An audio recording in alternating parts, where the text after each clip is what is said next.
રશિયાના રાષ્ટ્રપતિ પુતિને પીએમ મોદીની કરી પ્રશંસા. પીએમ મોદીને ગણાવ્યા રાષ્ટ્રહિત માટે સમર્પિત સ્વાભિમાની નેતા. પુતિન ડિસેમ્બરમાં ભારત મુલાકાતની કરી પુષ્ટિ.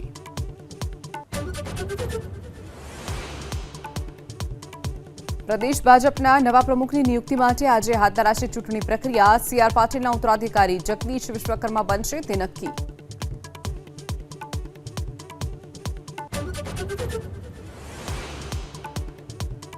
યુપીના બરેલીમાં જુમાની નમાઝને લઈ એલર્ટ. કાલ બપોર સુધી ઇન્ટરનેટ સેવા રહેશે બંધ. ગત શુક્રવારના આઈ લવ મોહમ્મદ પ્રદર્શન સમય થયો હતો હોબાળો.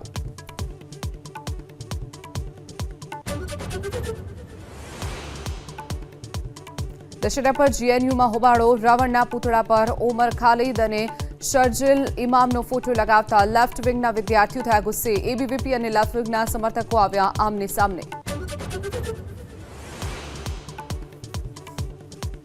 કચ્છના ભચાઉ નજીક ભૂકંપનો આંચકો. રાત્રે 10:07 નોંધાયો. 3.4ની તીવ્રતાનો ભૂકંપનો આંચકો. ભૂકંપનું કેન્દ્રબિંદુ ભચાઉથી 21 કિલોમીટર દૂર.